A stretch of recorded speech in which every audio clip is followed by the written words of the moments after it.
The end of the year is coming soon, so results are being summed up in all sorts of areas: geographical, economic, and any others you can think of. Today's video is for those who don't really understand what's actually happening with the Russian economy. How did the year 2025 end on the front in Ukraine? And what might the transfer of power look like after Putin under these conditions? It's important to say right away that the official picture and independent assessments differ greatly. The authorities talk about steady growth and adaptation to sanctions, while experts speak about a slowdown, overheating of military spending, and a structural deadlock.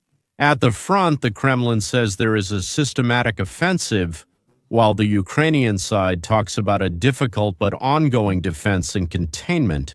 And the transfer of power is a completely taboo topic. Talking publicly about post-Putin scenarios remains risky in Russia, but outside the country, several common forecasts range from a managed transition to total chaos. So the Russian economy at the end of 2025? The Russian economy at the end of 2025?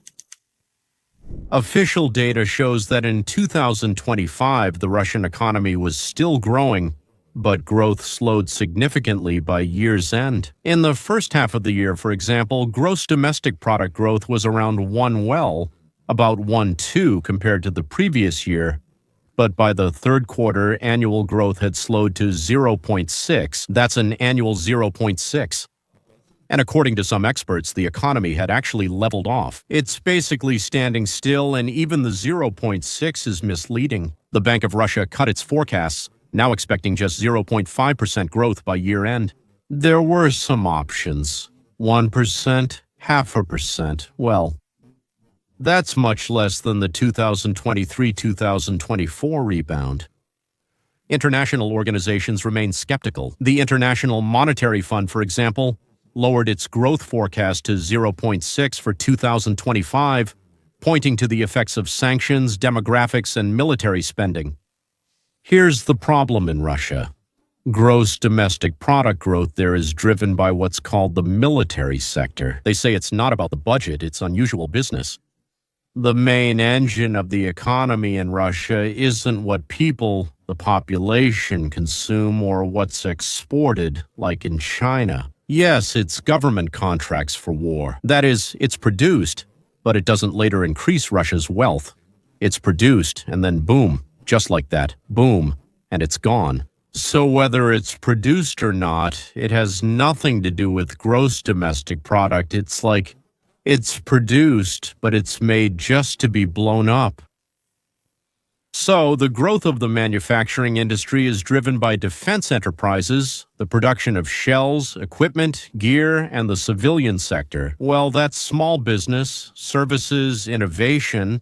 Innovation in general, as they say, sometimes just goes down the drain because of a lack of personnel and money, but sometimes because of the mood, and sometimes just because those who could do it have left and don't see any point in doing it. In Russia, economists are driving this steroid-fueled growth.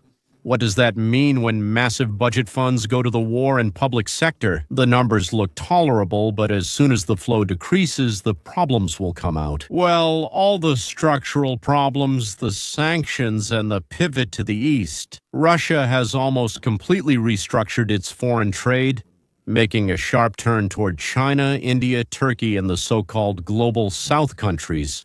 Oil and gas exports are going out with huge discounts through long logistical chains and the so-called shadow fleet. Formally, the volume of deliveries has been partially maintained, but budget revenues are squeezed by the price cap, with discounts and logistics now more costly and unpredictable. Dependence on China has already grown to a level that is causing concern in Moscow, even among the elite.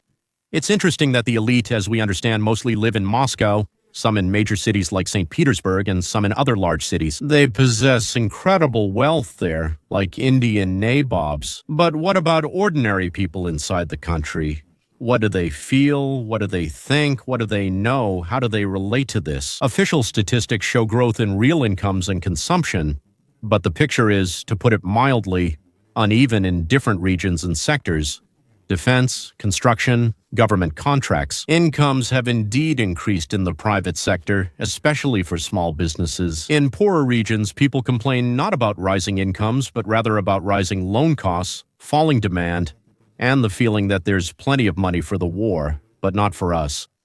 A separate problem is the shortage of personnel, mobilization, emigration, and an aging population. The problem is that there is simply no one to work, and businesses are competing for people by offering higher salaries. Well, the highest salaries go to large enterprises, but small and medium businesses, which don't work for consumers or the defense industry, don't get that. They have nothing unique to offer, even though they try to attract people by offering more than they can afford. Even then, they don't see long-term stability.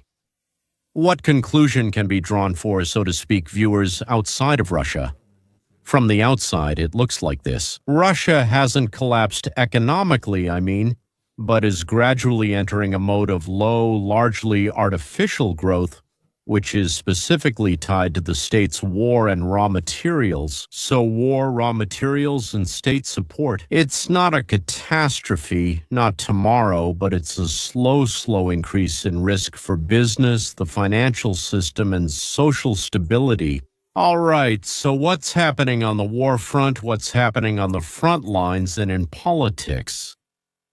The military front is long, bloody, and without breakthroughs on either side. By the end of 2025, the war in Ukraine remains positional, but with very high intensity of fighting, according to Ukrainian reports and independent maps. Over 150, sometimes up to 170 combat clashes occurred daily along different parts of the front.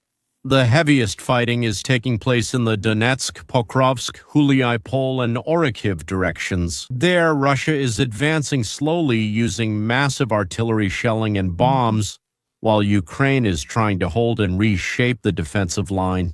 The losses on both sides are enormous, just enormous. But according to Ukrainian estimates and Western analysts, Russia's total losses already amount to more than 1 million. The war, man, in terms of killed and wounded, since the beginning of the invasion, of course, that's what I mean. Russian sources emphasize the liberation of several settlements, including Krasnoarmysk, parts of Kharkiv and Zaporizhzhia regions, presenting this as proof that they supposedly have the initiative. The problem is that neither Moscow nor Kyiv is willing to sign a real peace agreement. The Kremlin talks about an offensive and continues the rhetoric that the goals of the special military operation will be achieved. Ukraine and its allies state that peace is only possible if Russian troops withdraw and security guarantees are provided, while acknowledging that without external pressure on Moscow and significant changes within Russia, this is unlikely. The West is discussing how to contain Russia. The subtitles are quite long, they're already doing that. Strengthening NATO's defense, rearming Europe, long-term support for Ukraine, preparing for Russia after Putin, which, by the way, could also be quite dangerous. Subtitle editor Alexandrova. Wars are also affecting Russia's domestic policy. So, inside Russia, the war has become background noise rather than a hot topic, but it is precisely through it that everything is explained to the population, from repression to economic difficulties. Of course, we are at war right now. Yes, any criticism of the authorities is easily suppressed under the pretext of, well, during military actions, how can he's a traitor, and laws about fake news and discrediting the army are being strengthened. So, well, freedom of speech is being suppressed by all means. The elites are being shown that the war is a shared responsibility, and as long as it continues, any attempt to flirt with the opposition or the West is perceived as betrayal. And betrayal in a despotic, tyrannical, dictatorial state is not very good for, I would even say dangerous for, again, an observer from abroad. It's important to understand that until the war is over, or at least frozen under new conditions, the chances for a smooth, peaceful transition of power are minimal. The state of war is the main glue, the main binding force for the current system. The continuation of the transfer of power after Putin, what scenarios are seriously being discussed, are being discussed. There is no continuation. There is no clearly stated, clearly announced plan for a transition in Russia. The Constitution outlines a standard procedure. If the president leaves, the duties temporarily pass to the prime minister, elections are held, and so on. But, gentlemen, everyone knows that the transfer of power in this kind of regime isn't decided by the book, so to speak, but behind the scenes by the security services and the elites. Experts inside and outside of Russia outline several basic scenarios. Here's scenario number 1, a managed transition through a successor. A successor is something different. The most discussed option is the appointment of a pre-approved figure. So, formally, Putin leaves for some reason and an interim successor appears, an acting official who then wins in controlled elections informally. Behind all this are the security agencies and a small circle of oligarchs and bureaucrats who agree on whom they are willing to recognize as the guarantor of their safety and property. He must be acceptable to all, so the system benefits while minimizing upheaval. On the surface, it's a similar course, and the elites get guarantees, which is most important to them. Downsides remain. Society in the West see this as Putin 2.0. Sanctions and distrust persist, and the war and economic model may barely change. So what about Lithuania? The editor, the Politburo, and partial sort of collectivization of power.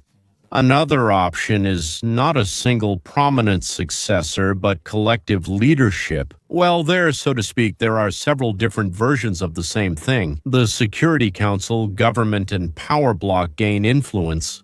The president remains but acts more as a moderator than a leader.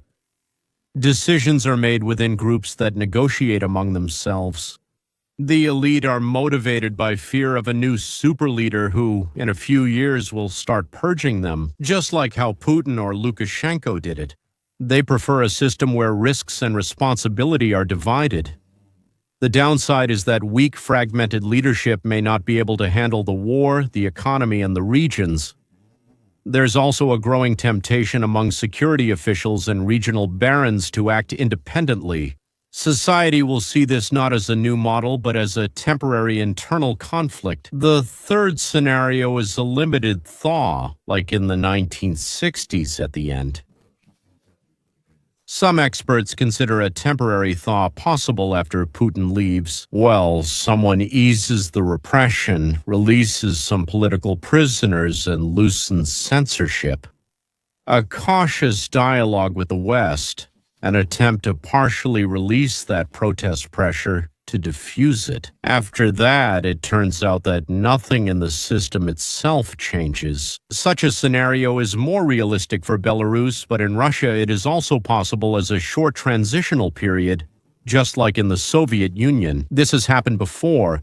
It gives hope to society and business, but does not guarantee real democratization. Instead of one Putin, another, less toxic one may come, who will gradually start to be pressured by the same security forces. And scenario 4, uncontrolled chaos, is the most alarming scenario, meaning an uncontrollable collapse of the system.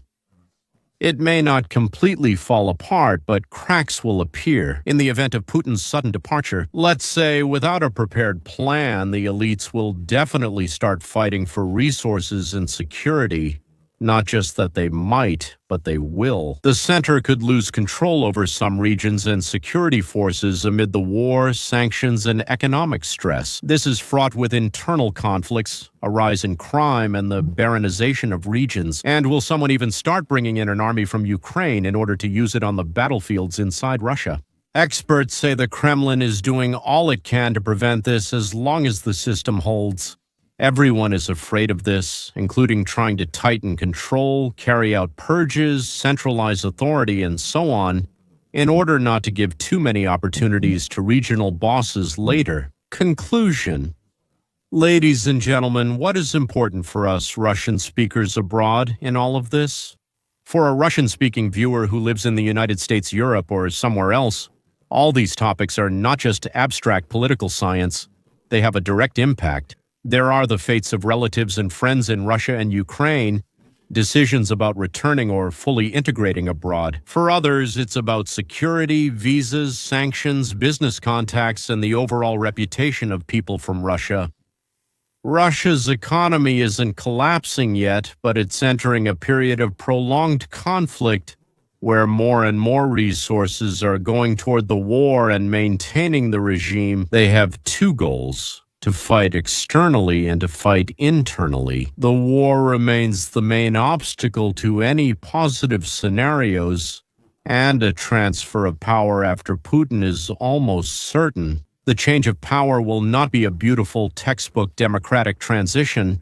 It will be a combination of internal elite deals, pressure from the security forces, and external factors ranging from the course of the war to China's position. Subtitle editor.